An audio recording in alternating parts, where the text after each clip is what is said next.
Hello, everybody, and thank you for joining us back here at Ventripoint's channel. We're sitting here once again with Dr. George Adams. Now, George, previously you had talked about your past, how you got involved, and a little bit about the company, but today we want to go deeper. Are you ready to get into it? Of course, I'm always ready to talk about Ventripoint and what we do. Perfect. So, George, imagine I'm someone I have no idea about this industry at all, but I'm curious, potential investor, and I ask you, tell me about what Ventripoint does. What would you say to me? Well, Ventripoint's all about a better way to diagnose what's going on with someone's heart for everybody, everywhere, and especially for children. A number of children are born with heart problems, and they are a big drain on the, it's a big issue. I remember Jimmy Fallon's son was born with tetralogy of Fallot, and that was a big thing on Late Night Talk last year. So we have a better way to look at conventional echocardiography. So normally you go in, you put a little gel on your chest, they take a probe, and they take little echo sound pictures of your heart. And that you can't really analyze that and get a very good idea what's going on with the right side of the heart. That worked pretty well for the left side of the heart. And as adults, we spend a lot of time getting coronary artery disease or those kind of things, or heart attacks. That's all on the left side of the heart. Actually, if you're born with a problem, it's always the right side of the heart. And it's very hard to look at the right side of the heart. So we were able to do that. We were with our artificial intelligence approach. We were able to look at conventional echocardiography. We don't ask the doctor or the sonographer to do anything different. Just do what you do. Look at the images, and then with our AI, we're able to analyze those images and give you exactly the same information you would get from a high resolution MRI, which would take hours in a machine and a long time to analyze. So that's our claim to fame. We get more out of a conventional scan. You're going to go in there and lie on the bed for half an hour and have someone move a probe all over your chest and taking all sorts of pictures of the inside of your body. You might as well get as much information out of it as you can. And so we're able to extract twice as much information. We can get all the information on the left side and all the information on the right side. And that tells the doctor what's going on with your whole heart, which, surprise, surprise, that allows the doctor to do a better job figuring out what's wrong with you and how to treat you. Okay, yeah, so you're tackling, again, a very real problem here. We had talked about this on the previous video, and I'm curious then, so walk us through like the paths to revenues with this, like how the company stays afloat, how you guys do this. I imagine it's largely B2B.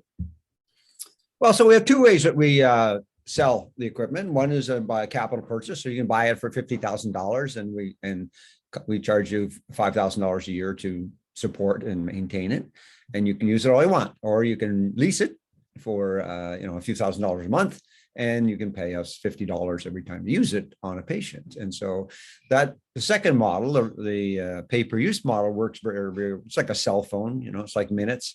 And it works very well in the United States because in the United States, everything gets billed by a procedure. So actually the doctor gets paid anywhere from $100 to $330 to do that extra little bit of work, the extra 5 minutes of actually analyzing.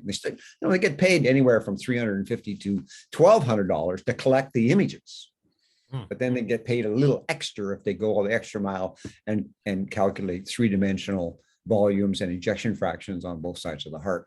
And so, for an extra 5 minutes work, they can make $300. So we asked them for $50. That's never been the price point's never been an issue. So that's how we make revenue. Makes sense. And so looking at it from that point, how are you guys doing financially right now? How's the stock health and so on?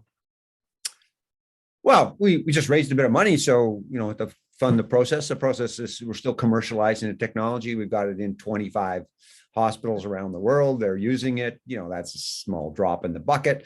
We have to fund the continual expansion of the company. And as we wait for our distributors and our partners to engage the marketplace and bring out more and more, more and more people using the equipment. And so we're also engaged in about 15 research studies from major centers around the world to look at all sorts of different types of heart disease. So while we like to focus on children with their right heart problems and other things, most people are adults and they have regular heart problems. And again, the right side of the heart is an important part of what happens even when you're having left heart failure. But because it's so difficult to look at the right heart using echo, doctors don't do it. But when they're given the opportunity to do it, they go, oh, now I can use this. Now I can see what's going on the right side and the left side. Great. They're giving me this machine. I got all these patients I want to look at. So that's almost the guaranteed response from a cardiologist who sees our equipment. They go, oh, great. Now I can do this. Yeah. So we facilitate this, whatever. So 15 times we've done it many times in the past, where we continue to find new types of patients, new leading cardiologists who want to look at types of patients. Yeah. Perfect. And I guess, is there any real key catalysts people should be looking out for that you kind of expect to happen here within the next year? Well, I mean, the biggest catalyst we expect is to sign up distributors. So we're in the process of signing up a major distributor for Europe and one for the United States. The company was very fortunate that General Electric Healthcare came to us when they decided to launch their Edison program and asked us if we would be willing to put our application into the GE platform. So the Edison Developer Program is, a global project by GE, so that people with artificial intelligence applications for ultrasound can add them in, and then GE will then take it, is in the process of teaching their whole 480,000 customers how to access that platform and how to use those artificial intelligence apps. And as they add more and more, they're going to try and create just an easy way for the doctors to access those apps. And so we're part of that Edison program. We announced that we're working with GE, and when that program is ready to launch, they will launch. We're very happy that GE invited us in there, and we've spent quite a bit of time and effort making it all happen. So that's part of the, then we have huge credibility from having GE as being invited into that program by GE. I mean, they could have gone anywhere in the world and gotten anybody they want, and they chose us for the cardiac application. Now we're also working with other distributors to bring out the product into other jurisdictions, into the same jurisdictions. I mean, GE doesn't have an exclusive arrangement; it's a non-exclusive arrangement, so we can continue to hire on, engage with other distributors and distribute the product through other channels. I think the more quality studies that come out and people talk about it, the more we get these machines running on different kinds of patients, the more the presentations are at conferences, so that these leading cardiologists can educate all the other cardiologists about, hey, here's a new way to do this. This is all a better way than the way we were doing it, and you can treat your patients better. So the more of that natural cycle happens, the faster it goes, faster it starts spinning, the more sales we'll get. Yep. Yeah, very good point. Momentum does build over time as more and more people become aware of the product. And that's one of the reasons why we're here, everybody. So if you guys have any questions about the company or anything, let us know and we'll happily dive into it. But for now, George, I think you did a great job of providing a basic outline of the company. And is there anything else you want to add about it before we take off today?